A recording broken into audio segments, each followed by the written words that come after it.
Okay, so I have this board that I need to get one straight flat surface on so that I can run it through the planer and get it to be a true piece of lumber. And it's kind of hard to see because it's 60 inches long, but if we look over here, we've got a lot of material that has to be taken off. Then it goes down to nothing, and then it starts to come back. And then we get to this area over here where at around 20 inches on the ruler it's the thickest, and then we get over to the end where it's down to about 1/8 of an inch now. So the problem is how do you run this through the joiner so that you end up with taking the least amount of material off this side and get a flat reference point to run it through your joiner. I mean, your planer. Run it through your planer. Okay, so the way we're going to do this is we're going to take off material here first. We're going to skip this area, and then we're going to take off this high spot right over here until we get to the point where we can run this board through in one pass and have it come out straight.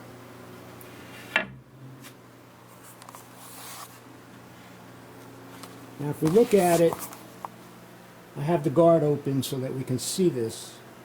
You can see all the large gaps underneath the piece, and here we're in contact but here we're not, and all the way to the back we're up in the air again.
Okay, now we can see that after those few passes, we have a nice straight board on one side. We're very close here, and that's not going to affect our planing all the way to the end. And I'm still going to be able to get a 7/8 inch board out of here, which is right about here, the thinnest point. Here's another situation that we have on the board. The board is longer than my in-feed table, which is often the case. It sticks out about 18-20 inches. But the bow in this board goes all the way to the end. If I were to put this board through straight, what would happen is that as I get to the end, this bow is going to raise the board up. And what happens over here at your cutter head is that you're no longer cutting straight anymore because the board has been raised. All you're going to end up doing in that case is telegraphing this bow. You can run it through 100 times and you'll always have that bow because the end of the board is rising up on the table as it comes in. So the way we solve that problem is we cut the back of the board first so that it cannot raise the board up anymore.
And so now you can see that we have a perfectly straight board again on this side. And the finished portion of the board is right here. And I'm still going to get my 7/8 stock out.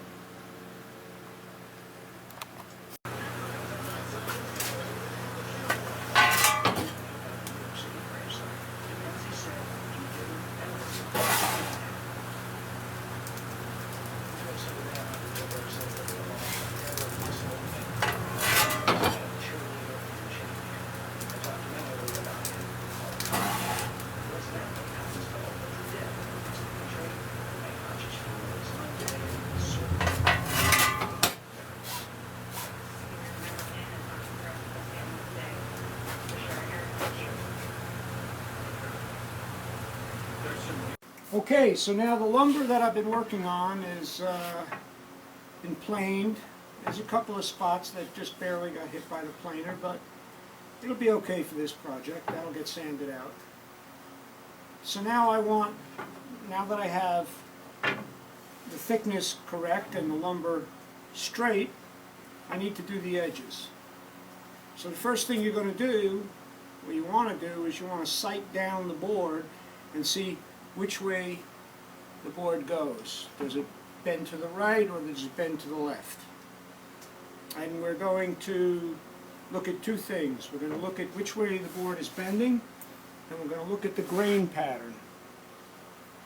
The grain pattern is going to come out to the edge in one direction.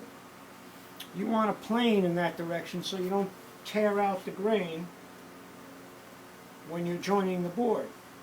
And we're going to use the same technique in that if the board is longer than the lathe bed, if the board is longer than the joiner infeed table, you have to take the back side off before you take the front off. So this one is bending this way, my grain is coming out this way.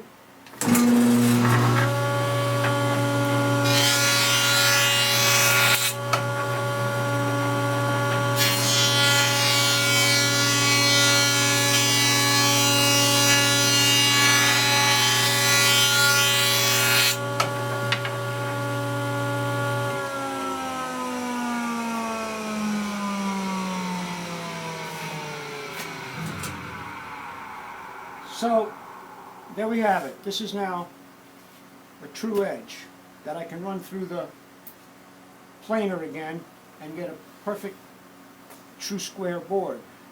Now I want you to notice a couple of things